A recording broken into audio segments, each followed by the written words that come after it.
So by now you guys are probably saying, Frasky, you're so far behind on news and everything. And yes guys, I am sorry. I've just been so caught up on midterms. I've been trying to study hard and I know I am behind. So today's video is going to be a little longer than usual. I'm going to be covering all the latest news and stories that's been happening this week alone. And I hopefully by then will be caught up, and I hope you guys can stay for the whole thing because this one is going to be long. So pack a lunch.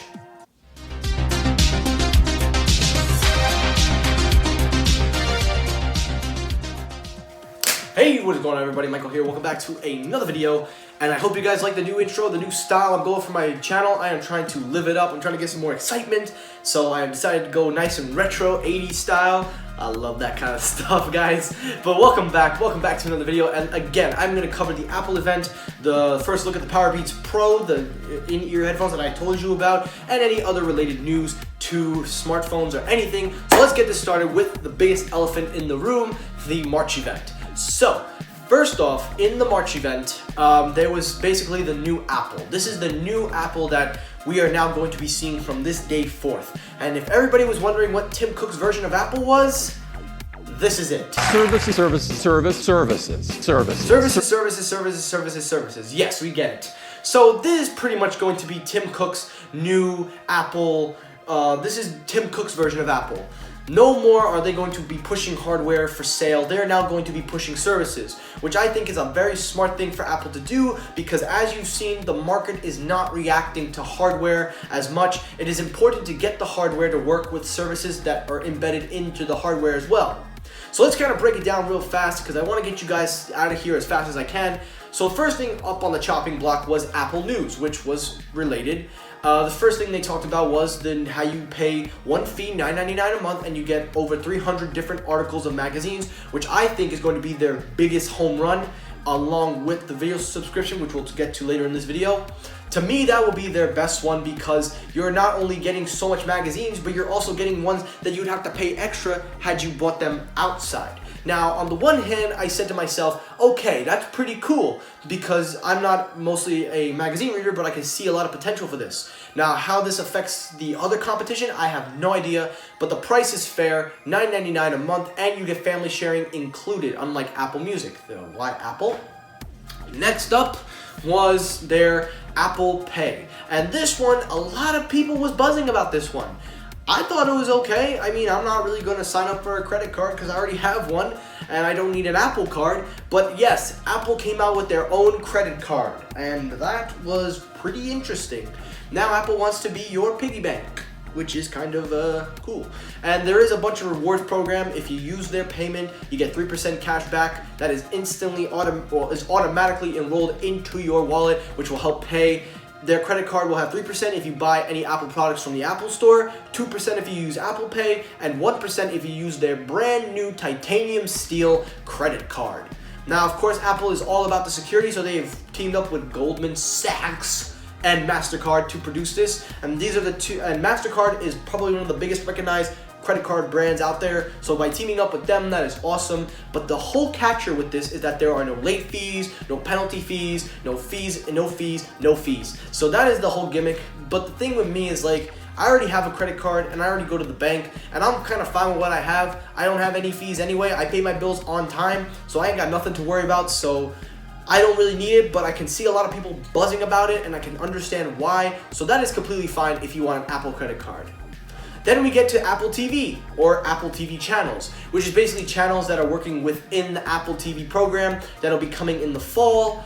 And to me, this was very interesting because now you're grouping everything. If you have a cable subscription service, if you have regular TV subscription service, if you have Apple TV Plus, which we'll get into, and most of all, if you have Netflix, Hulu, Prime, it'll be grouped into one app. So it'll be pretty much one app to rule it all. So you don't have to branch out. And they will be including their own versions where they sell services from other companies to add into Apple TV channels, which has not been given a price point, unfortunately, but I got you covered. According to the Wall Street Journal, it is rumored that they will be $9.99. So interesting. I wonder how the competition is going to feel about that now. And also they are rolling out this new version of Apple TV, which they're calling this they are going to roll it out on Roku, Fire TV, and smart TVs, which is very, very smart. Because if you want to get people in, and if you're going to give good prices for subscribing to things that you want and not necessarily things you don't want, this is a very smart thing on Apple. Imagine if Steve Jobs heard this. I don't know what he would think. But still, it is a smart thing that they are doing, pushing their services. But then we get to the Apple TV Plus, and I realize I messed up on one of them, the Apple Arcade. I'll cover that last. The Apple TV Plus was the main highlight of this event. They spent so long. They had freaking Steven Spielberg, Jason Momoa, Oprah, for crying out loud, all promoting Apple TV Plus. And this is basically the place that is going to be for all original content and originalities from Apple. And to me, that was pretty cool, but I still don't know if I'm going to subscribe or not. And we don't know anyway because we were not given any prices. It was after Apple Pay. We didn't know anything about prices, which we'll get into in a sec. And for me, Apple TV Plus, I don't know if I really need it. It depends on the content, the quality, what they're offering, and I just don't know. So for me, I'm not going to say anything until we get a price point. Some are saying it's going to be $14.99, some are saying $9.99. We're going to have to wait and see. And lastly, because I forgot to put this in, Apple Arcade. Now this is their gaming service, and I gotta tell you guys, for this event, I was wrong. I was wrong on two things, the Apple Pay and the video game. I said they weren't gonna do it, and they did, so I was wrong. So you heard it first, I was wrong. So Apple Arcade will basically be another monthly subscription service where you pay one fee and you can play over 100 games that are made by some of the most famous gaming developers out there. Now, these are arcade games. These are not cloud-based like Google, sorry. Google is doing with their whole project Slata, whatever they're calling it, and we don't know a price for it either. And that is my main issue with this. This felt like, oh, we're working on stuff, but we can't give you a price. They only gave us Apple News, which rolled out in iOS 12.2, and to me, I was like, wait a minute. Why are we even doing this? Like, come on, you're gonna tell us stuff that we're gonna wanna buy, but you're not giving us a price. Now, I do understand they are gonna fall in the summer and in the fall. Apple Pay card will probably fall out in the summer, and these other services will roll out in the fall. But I feel like personally this was a rushed event because they were just saying, oh, we're working on it. We may not perfect it, but we just wanna show you how much work we've put in. And I feel that you really shouldn't have did that, or at least you should have given us some insight on what prices could look like. You could put a little note, say, oh, it's gonna be $9.99, but you could put at the bottom, price may increase due to something or whatever. To me, I felt like this was just a concept event. We didn't really get any confirmations of what will actually be. Even though we've seen it, we don't actually feel as if it's ready and it's complete. So we're gonna need to see more. But I am kind of a little shocked at what Apple is doing. They're going in this event. They're doing this all new, and I'm kind of shocked. So this is the new Apple. Let me know what you think of that. Story numero dos. AirPower makes yet another appearance. I'm not going to focus too much on this one. It was on the AirPods 2 case and also on the packaging, which you can check up above. And look, all I got to say is, look, it's only a matter of time before they release it. So let's move away from that. And now let's get into something that I told you guys Apple was working on. Y'all didn't watch my video, but no worries, you're watching this now. Apple has released in iOS 12.2, somebody found their first look at the PowerBeats Pro.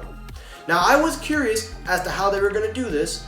I didn't know how they were going to pull this off, but to my surprise, they pulled this off pretty well. So basically, these PowerBeats are exactly how you would expect them. They have the ear twing, you put them in, they're wireless, obviously. They will charge with a wireless charging case that is a little bigger, and of course, you also get them in black, which is leading more people to speculate about AirPods 2, which I personally do not think is going to happen, but I could be wrong. I have been proven wrong this time, so I could be wrong again. Now, we don't know too much about this. We don't have any real official news on this, but we do know that it will support the blank Siri feature. So that was a terrible edit.